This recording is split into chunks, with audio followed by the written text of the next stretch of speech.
사도행전을 통해서 계속해서 초대교회 여러 사건들을 함께 보고 있는데, 이제 성전 미문에 앉아있던 구걸하는 사람, 걷지 못하는 사람, 이 사람을 베드로와 요한이 고쳐줍니다. 나사렛 예수의 이름으로 일어나 걸으라 할 때 그가 걷고 일어나서 뛰며 하나님을 찬송합니다.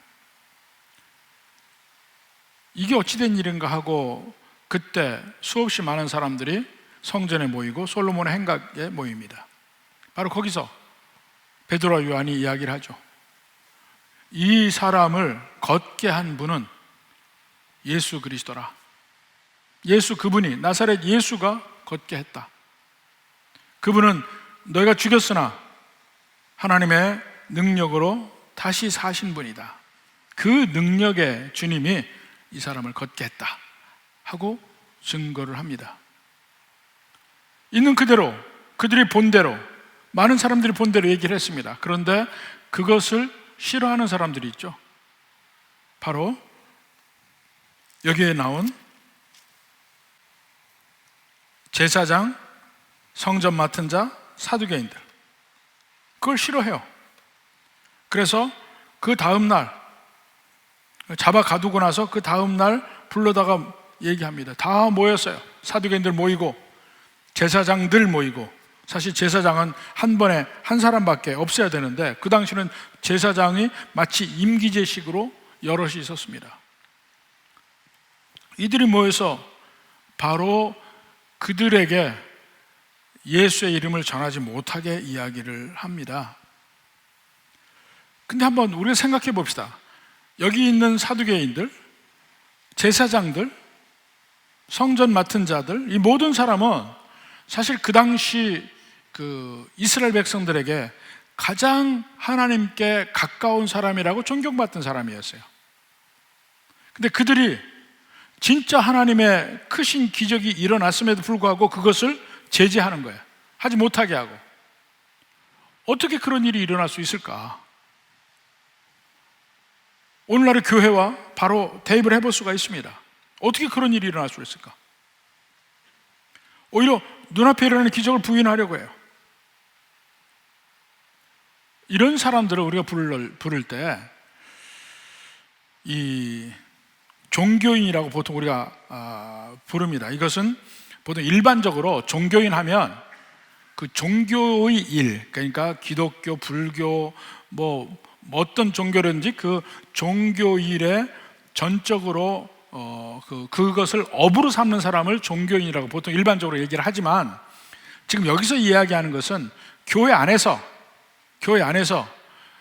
이 믿는 사람의 모양은 하고 있지만 참된 성도하고는 비교되는 사람들, 그런 사람들을 종교인이라고 이름을 붙였습니다.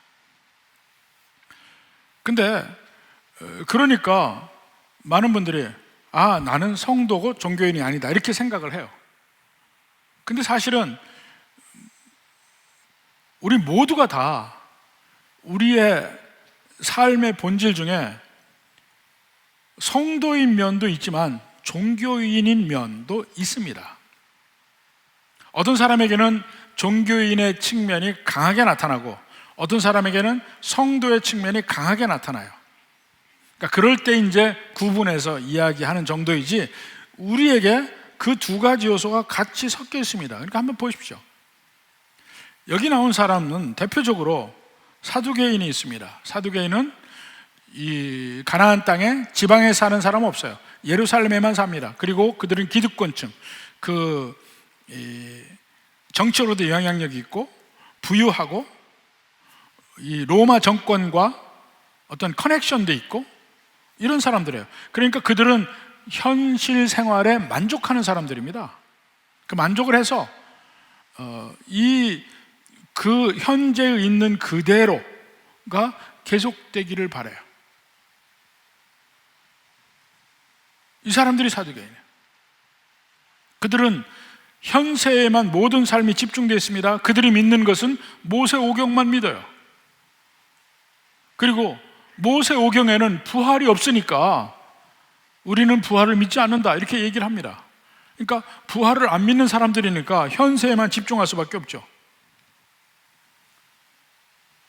근데 바로 베드로와 요한이 예수님의 부활을 이야기하니까 그것도 싫어.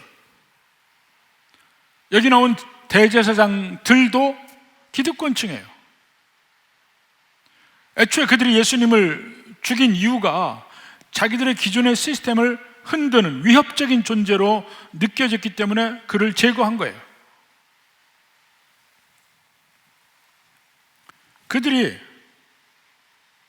왜 어떠한 성향이 있고 어떠한 마음이기 때문에 그 베드로와 요한이 정말 기적을 보이면서 증거한 내용을 부인하고 말하지 못하게 할까?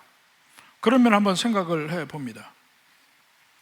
먼저 그들은 소위 종교인이라고 우리가 레이블링한 그 사람들을 보면 결국 종교는 그들의 삶의 전부가 아니고 일부, 액세서리예요. 그들의 삶의 초점은 현세에 있고 그들의 소위 종교 생활의 신앙 생활의 중심에는 자기 자신이 있습니다. 내 자신의 만족을 위해서 믿어요. 그러니까 어찌하든지 내가 스스로 죄인이라는 사실은 없게 하고 싶어. 그리고 현재 기득권을 교회에서 가지고 있습니다. 그러니까 여러 가지 기득권이 있죠. 말할 수 없는 그런 여러 가지가 들어있습니다. 그래서 현재 시스템이 그냥 계속되기를 바라요. 그래서 그들의 입에서 나오는 건 이제까지 우리 이렇게 했다, 전통은 이렇다, 이런 얘기가 계속해서 반복해서 나옵니다. 그리고 그러한 기존의 질서나 기득권을 해치는 것은 막아야 돼. 심지어는 내가 못하는 거는 다른 사람도 못해야 돼.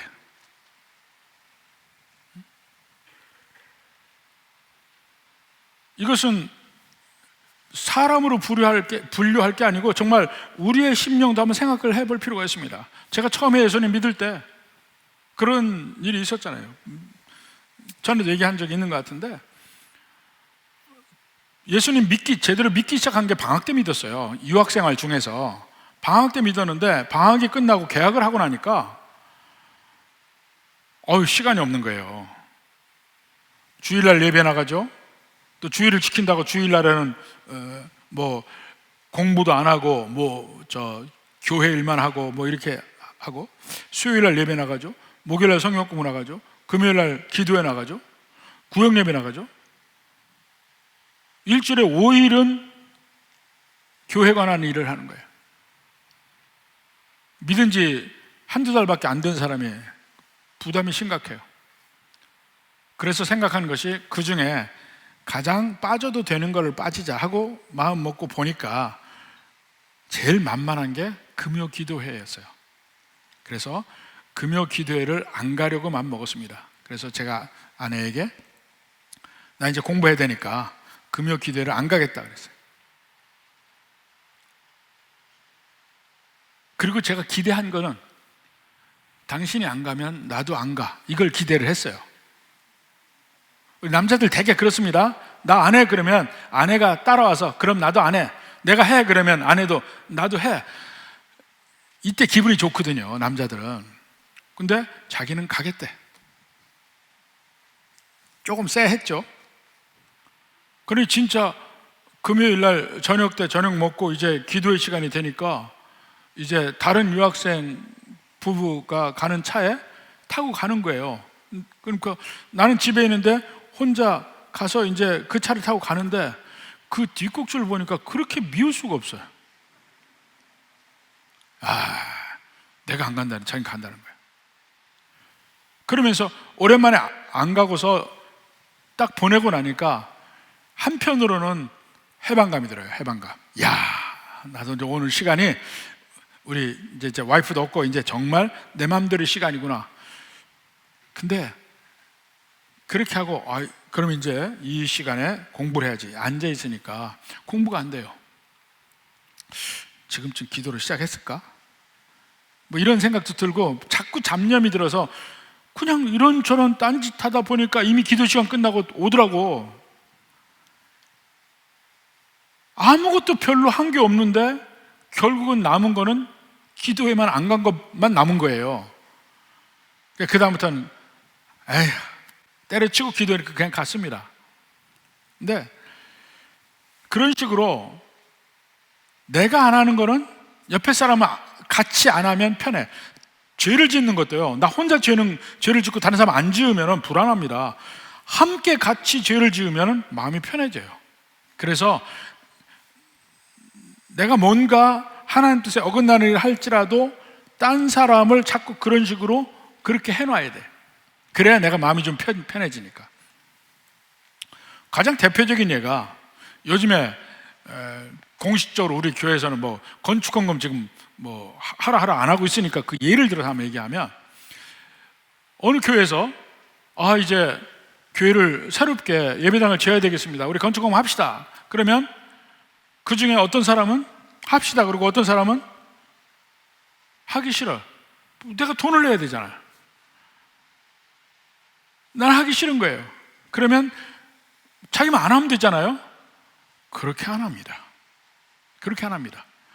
왜 교회가 아직 쓸만한데 왜 교회를 지으려고 하냐, 뭐 하냐, 온갖 예를 들어서 다른 사람도 자기 마음에 동참하게 만들어요. 자기 마음은 뭐예요? 본질의 마음은 나 돈 내기 싫어. 근데 공식적으로 나오는 말은 내면이 얼마인데 내지만 그래도 우린 절약해야 되지 않냐, 그거 아직은 할 필요 없는데 왜 하냐, 이러고서 자꾸 이제 그걸 못하게 막는 일을 해요. 특정한 일도 마찬가지입니다.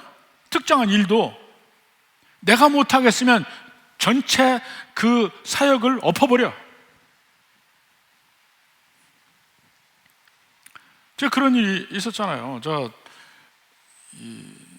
처음에 제가 부교육자로 있으면서 일을 한 곳에서 제가 들어갈 때 11명이었어요. 성도가 11명이었는데 거기서 제가 주일학교 만들고 중고등부 만들고 중등부 고등부 나누고 청년부 만들고 제가 쭉 3년 동안에 그걸 다 했어요. 그리고 성도들이 150명, 200명 막 이렇게 불어놨으니까. 근데 그때 제가 중고등부를 맡을 때입니다. 2명 가지고 시작해서 그게 한 4, 50명이 됐어요. 얘네들에게 한번 나야가라 폭포 구경을 시켜주고 싶었어요.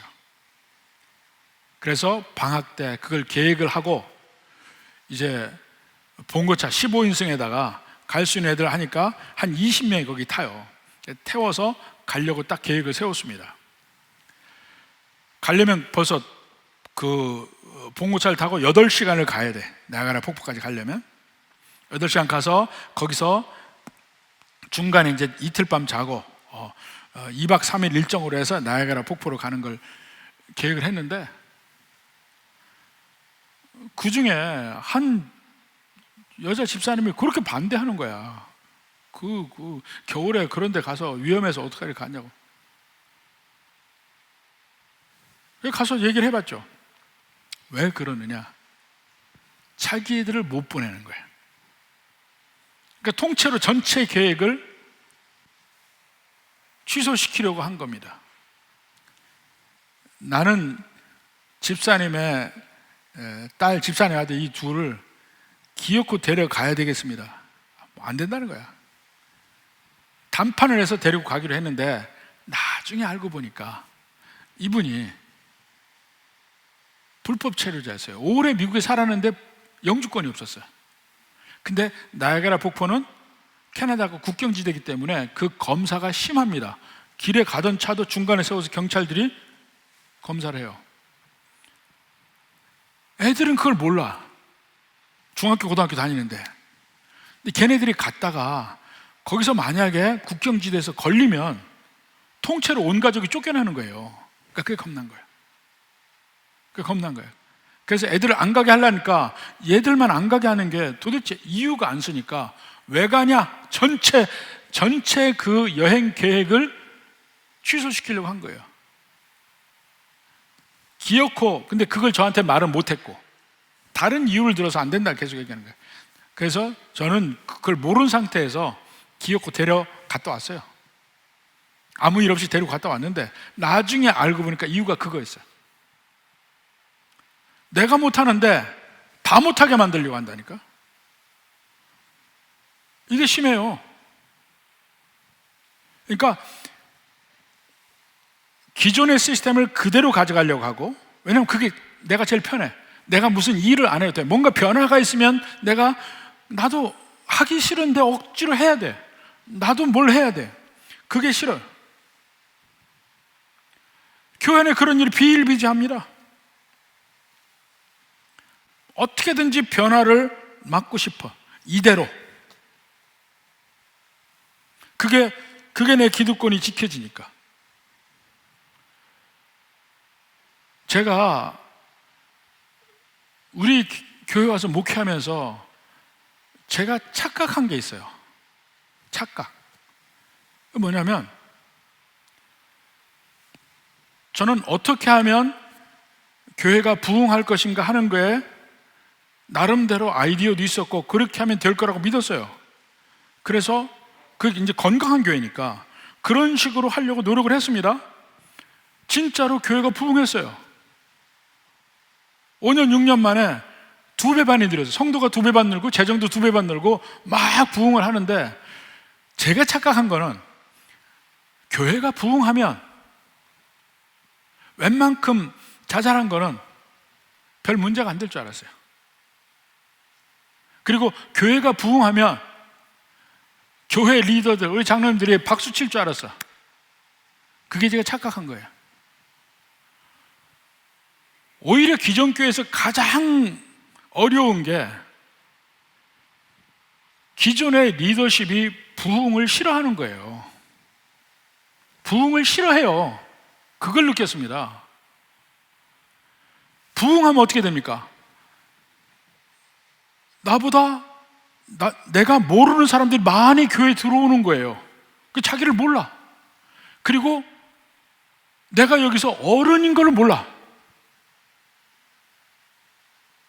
그리고 내가 차지하던 위치도 더 새롭게 보면 더 능력 있는 사람, 이런 사람들이 들어와요. 그러면 내 자리를 내줘야 되잖아요. 그게 너무너무 힘든 거야. 그래서 싫어해요. 내 자리를 넘보는, 내 자리가 위협받고 내 위치가 위협받기 때문에 싫어요. 부흥이 싫어. 근데 저는 순진하게 생각했다니까요. 부흥하면 누구나 다 좋아할 줄 알았어요. 다 환영하고 박수 칠 줄 알았어요. 근데 아니에요. 전혀 엉뚱한 반응들이 나옵니다.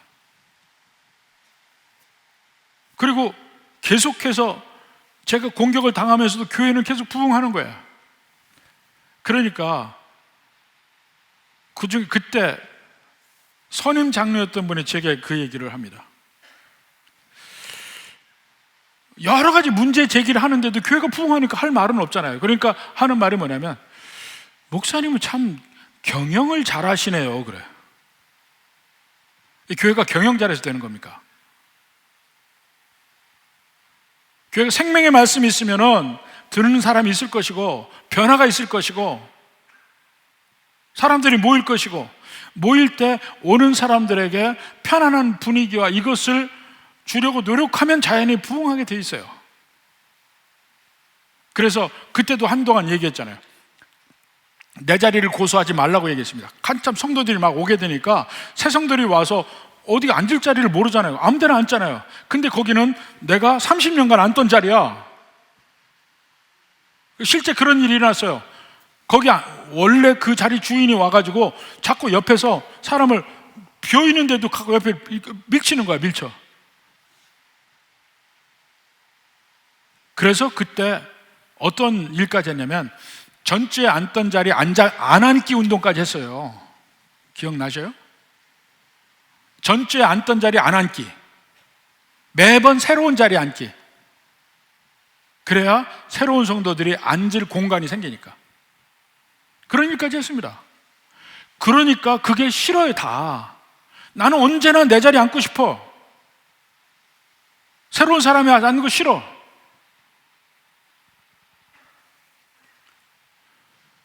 그게 성도들이 앉는 자리도 문제가 됐지만 옛날, 지금 이 찬양대 아니에요. 옛날 찬양대에서 더 문제가 생긴 거야. 거기서 찬양대 각자 자기 자리 있잖아요. 새로 찬양대 들어간 사람이 자리에 앉는데 내 자리에 앉았다고 막 뭐라 한 거야. 실제 일어난 일이에요. 그 사람 다시는 찬양대 안 가지.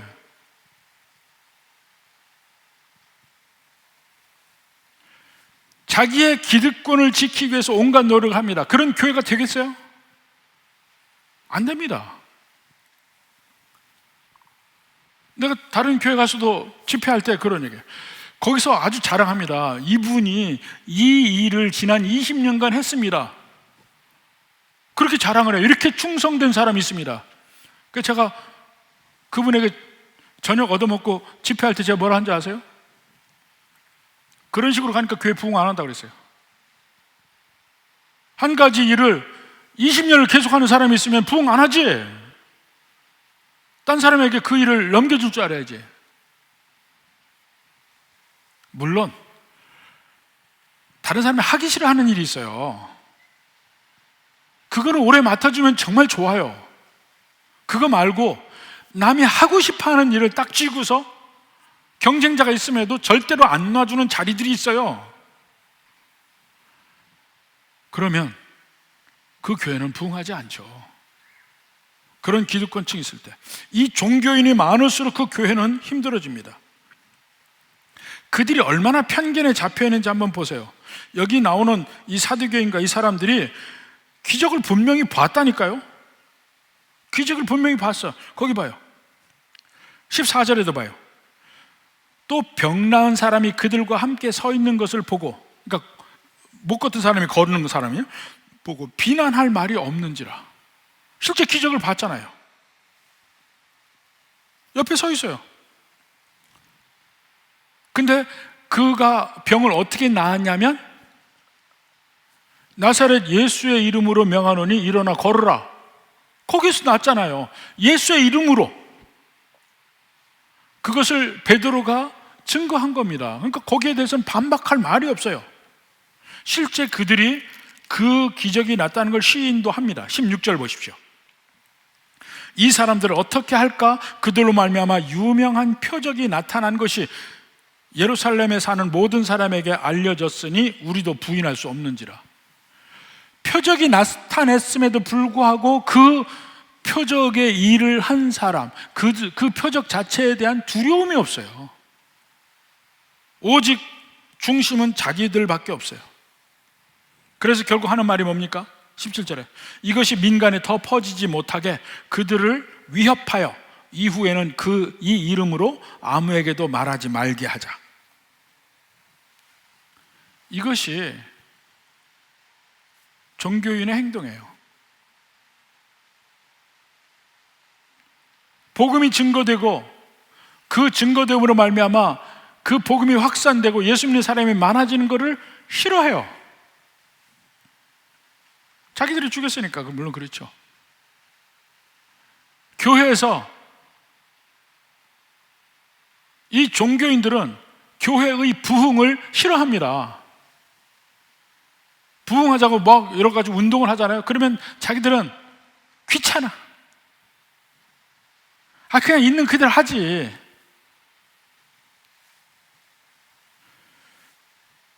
왜 그들이 그렇게 되냐면, 그들에게는 특징이 있습니다. 그들의 한계가 있습니다. 가장 핵심적으로는 예수님과의 개인적인 만남이 없어요. 개인적인 만남이 없어요. 그러니까 예수님과 만나서 교제를 하게 될 때 오는 그 영적인 충만함도 없어요. 그러니까 베드로에게 있는 그 강한 능력, 그들은 경험하지 못하는 거예요. 베드로가 은과 금이 없어도 그 안진뱅이를 일으키는 그 능력을 경험할 때 베드로가 가장 감격하는 거예요. 사실은 자기는 그런 능력이 없거든. 근데 자기를 통해서 하나님이 쓰시는 것을 알고 감격하는 거예요. 우리가 전도할 때의 기쁨이 뭔지 아십니까? 전도할 때 전도한 사람이 변화되는 과정을 보고 감격해요. 그거 기적이거든. 그런 충만함을 이들은 못 느끼는 겁니다. 하나님 일 자체도 관심이 없어요. 제가 지난번에 얘기했죠. 누구나 다 자기가 죄인인 건 다 안다고. 그래서 그걸 덮기 위해서, 자기가 괜찮은 사람인 것을 많은 사람에게 설득하기 위해서, 내 스스로에게도 설득하기 위해서 행동으로는 합니다. 착한 일도 하고 자선사업도 하고 주일날 예배도 나옵니다. 근데 주일 예배 나오는 게 뭐냐면, 제가 좀 옛날에 오늘날 우리 집처럼 매일 집에서 샤워할 수 없었습니다. 없을 때 화장실이라는 거 없었죠. 옛날에는 변소예요, 변소. 한옥 안에, 한옥에 살 때 변소가 없어서 변소 밖에 있었습니다. 그리고 변소를 주로 어디 만드냐면, 따로 이렇게 집을 지어서, 집이라고 하기에는 변소를 지어서 이 길 옆에다가 변소를 따로 지었어요. 왜냐하면 그 담으로 해서 바로 그 똥을 퍼갈 수 있게 이렇게 이 담 옆으로 지었어요. 그런데 어디서 목욕을 합니까? 그래서 목욕탕이 곳곳에 발달하고, 보통 보니까 일주일에 한 번씩 목욕 가고요. 우리 같은 사람은 한 달에 한 번 갔어요. 목욕하러. 몸 씻는 거 한 달에 한 번 씻었어요. 그리고 좀 많이 쓰는 사람 일주일에 한 번 씻고. 그런 식입니다. 뭐가 그런 식이냐면, 종교인들에게 주일날 교회 오는 거는 영적 목욕탕 가는 거예요. 한 번 내 죄의식 씻고 오는 시간이에요. 아, 나 예배 드렸어. 하나님 앞에 예배 드렸어. 이제 됐어. 그리고 집에 가서 일주일간 편하게 죄 짓고 그냥 살아요. 주님과 관계없는 생활해. 그냥 그 주일날 되면, 주일 교회 가서 나 씻어야지. 씻고 가는 거야. 영적 목욕탕. 그런데 교회에서 일을 해라, 뭐 해라, 더 헌신해라 그러면 그거 못합니다. 훈련을 받으라, 못합니다. 헌신해라, 못합니다. 요즘에 참 우리 전체적으로, 우리 사회도 그렇고 우리 교회도 그렇고 위험하다고 생각하는 게 뭐냐면, 전에는 젊은 사람들이 일을 했어요. 아이들이 어려도 일을 했습니다. 근데 요즘은 아이들이 우상이 돼가지고 아이들이 어리다고 일을 안 해요. 그게 참 답답해. 아이들이 어리다고 일 안 해. 옛날에 아이 어려도 다 했어요. 여러분 지금 나이 든 분들, 자녀들이 뭐 4남매, 5남매, 6남매 이렇게 돼도 아이들이 줄줄이 갓난아기까지 있어도 일을 다 했잖아요, 교회에서. 근데 지금은 한둘인데 그 한둘 때문에 일 안 한다니까요.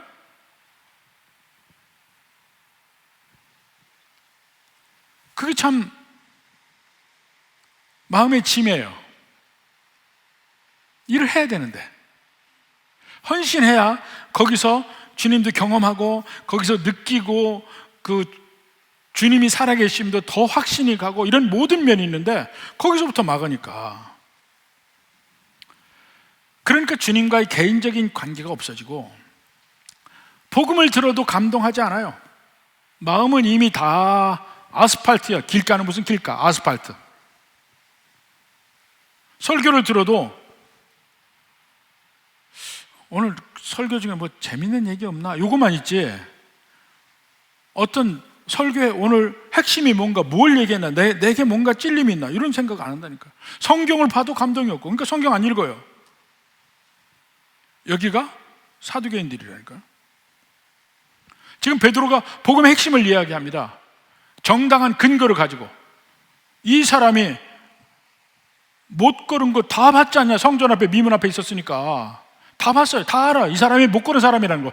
근데 걷고 있잖아요. 이 증거가 있으면서 이 사람이 걷게 된 것이 뭐냐면, 나사렛 예수의 능력이 이에게 임한 거다. 근데 그 나사렛 예수가 너희 죽였지만 하나님이 다시 부활시키셨다. 이걸 근거로 해서, 기적을 근거로 해서 선포했잖아요. 안 믿습니다. 눈앞에 기적이 보이는데도 안 믿어요. 그리고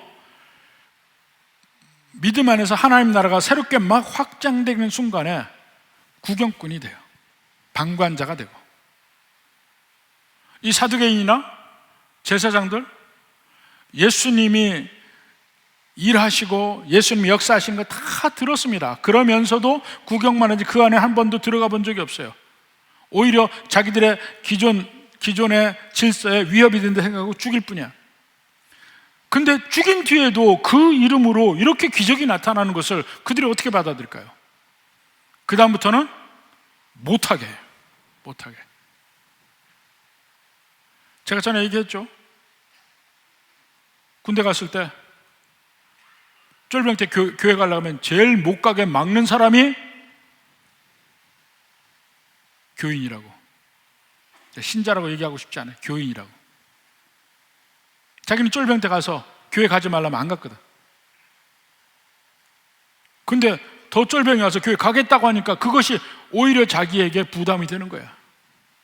그러니까 기어코 이 친구도 못 가게 만들려고 그래.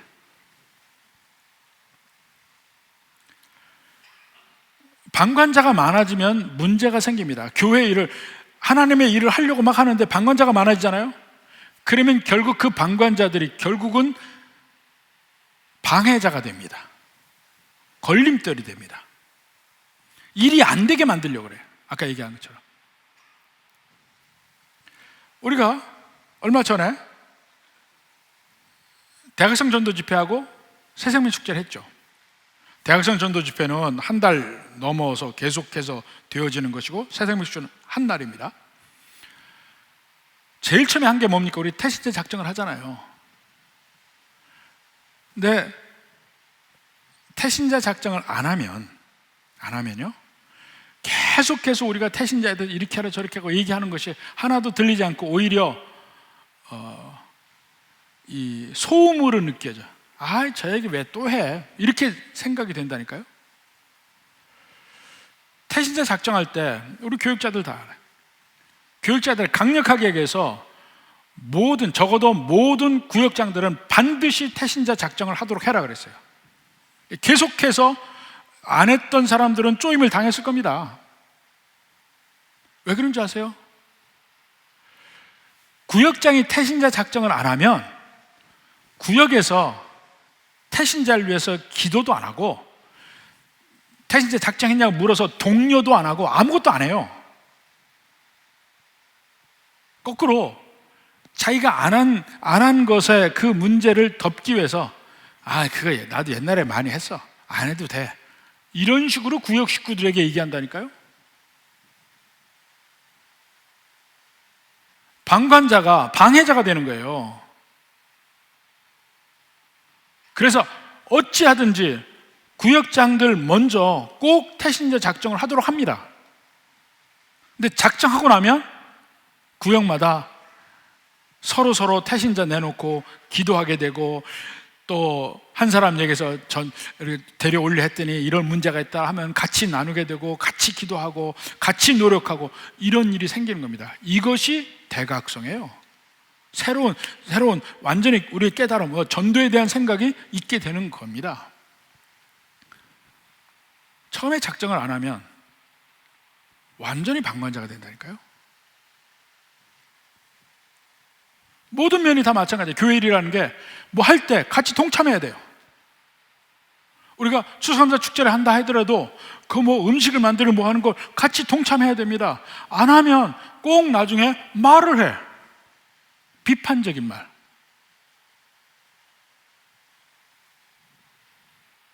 하게 되면요, 잘못됐으면 서로 덮어주고 이렇게 해가면서 일이 되게 만드는 겁니다.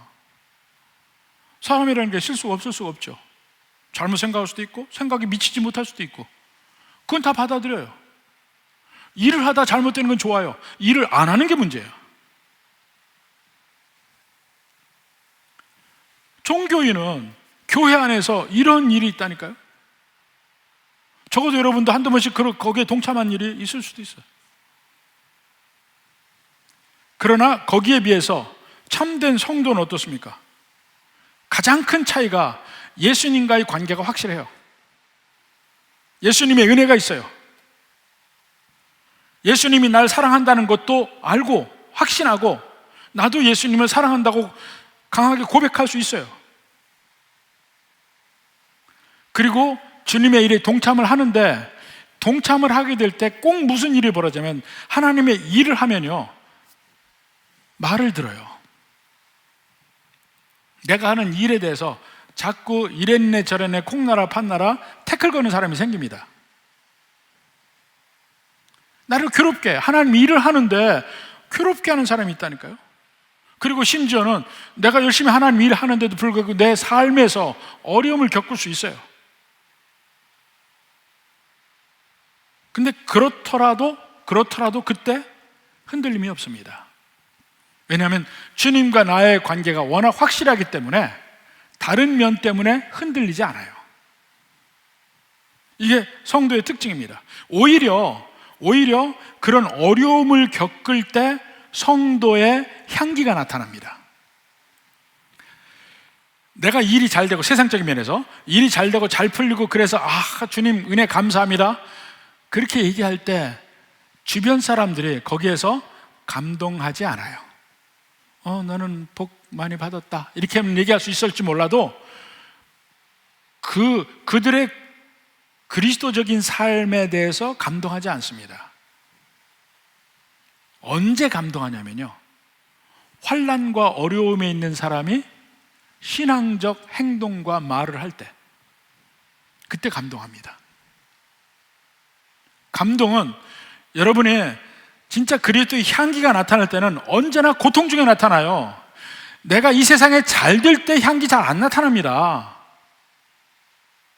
그건 세상 사람도 할 수 있기 때문에. 고통과 어려움 속에서 향기가 나타나요. 오히려 그 고통과 어려움 속에서 세상 사람과 같은 행동을 안 해, 세상 사람과 같은 말을 안 해. 그 중에도 하나님이 함께 하심을 고백하고 담대해집니다. 그게 차이가 나요. 틀려져요. 그것이 그들에게 나타나는 능력이에요. 바울이 이야기하죠. 내가 예수님 안에서 모든 것을 할 수 있느니라. 내가 뭐든지 능력껏 일을 다 한다, 그 개념이 아닙니다. 바로 거기 읽어보시죠. 그 컨텍스트에 보면 내가 풍부에 처할 줄도 알고 가난에 처할 줄도 안다는 거예요. 내가 풍부해도 교만해지지 않고, 가난해도 비굴해지지 않고, 가난해도 하나님께 감사하며 살아갈 수 있는 능력이 있는 거예요. 세상 사람들처럼 막 뭐든지 다 할 수 있는 능력이라는 게 아닙니다.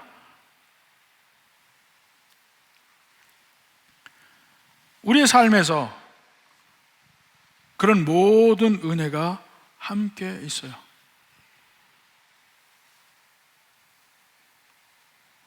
절망의 순간, 환경적으로는 절망일 수 있지만 그 절망의 순간이 참된 성도는 꺾을 수 없습니다.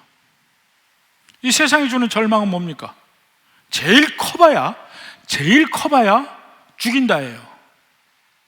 근데 우리는 죽으면 천국인데,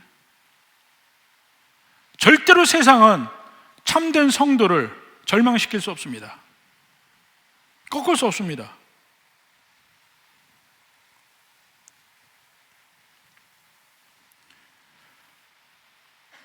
어떠한 어려움 능히 극복할 수 있는데, 그래서 종교인들은요, 중심이 언제나 자기예요. 신앙생활도 언제나 중심이 자기야. 내게 유익이 되나 안 되나, 교회 일하는 것도 내게 유익이 되나 안 되나. 참된 성도는 중심이 주님께서 기뻐하실까 안 하실까, 우리 교회에 유익이 되나 안 되나, 이거 생각합니다. 중심이 달라요. 그래서 여러분의 삶에서도 딱 두 가지만 다른 생각을 해보십시오. 첫째로는 나와 예수님의 관계가 어떤가 지금 한번 여러분 생각해 보십시오. 우리의 삶에 예수님과 나와의 관계만 건강하면 다른 모든 문제는 문제도 아닙니다. 예수님과 나와의 관계만 건강하면 내가 예수님 믿기 때문에 가는 길에서 당하는 모든 손해와 어려움이 있을 수 있는데 그런 것들 아무것도 아니에요. 능히 감당할 수 있는 담대함이 생깁니다. 환경에 대한 담대함이 생겨요. 내가 예수님과 관계 확실하면.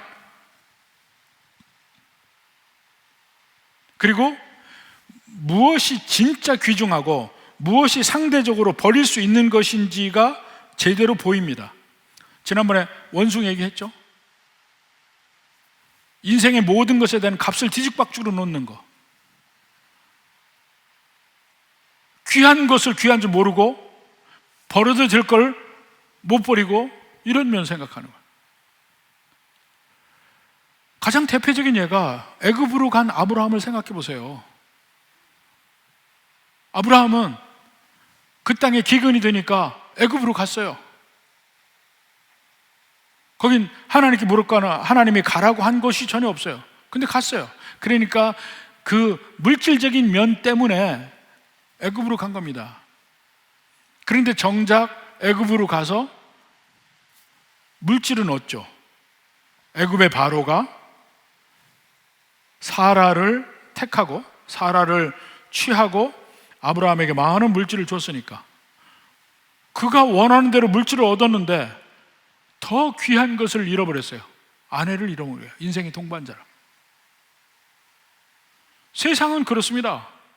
여러분이 세상에서 원하는 것을 어쩌면 얻을 수도 있어요. 근데 그것을 얻기 위한 그 과정 속에서 훨씬 더 귀한 것을 잃을 가능성이 많아요. 근데 그것이 귀하고 덜 귀한 것을 모른다니까요, 종교인들은.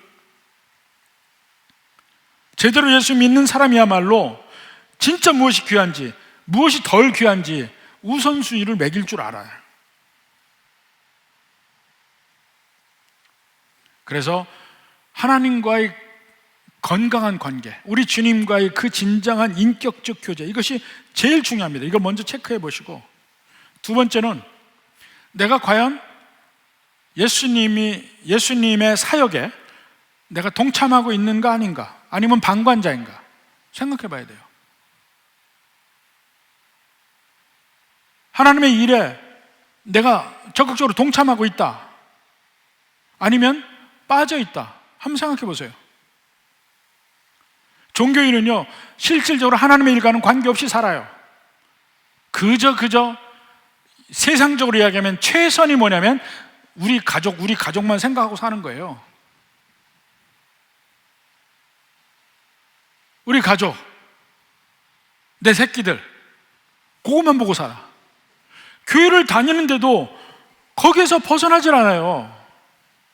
그래서 그게 참 아쉽다니까요. 거기에는요, 문제가 뭐냐면 인생을 살아가면서 우리 앞길은 다 불확실입니다. 하나하나 걱정하자면 끝도 없어요. 그런데 거기에서 담대함이 어디서 옵니까? 나와 주님과의 관계, 그 주님의 뜻 안에서 내가 주님과 함께하고 헌신할 때 담대함이 나옵니다. 평안함 잠 주시는 거 잠 많은 사람에게 얘기하는 거 아니에요. 평안함을 주시니까 잠도 자는 거예요. 인생의 참된 담대함, 어떠한 환경의 변화도 흔들리지 않는 그러한 담대함은요, 예수님과 나와의 관계가 확실하고 내가 주님의 일에 동참해서 어떤 어려움도 그 일을 감당할 때 나오는 겁니다. 부디 이 두 가지 한번 점검해 보십시오. 내게 종교인의 성향은 얼마나 있는가? 나는 참 성도인가? 온전히 바라보고 우리 모두가 다 참된 성도가 돼서 주님의 놀라운 은혜와 능력으로 세상을 이기며 살아가기를 주님의 이름으로 축원합니다.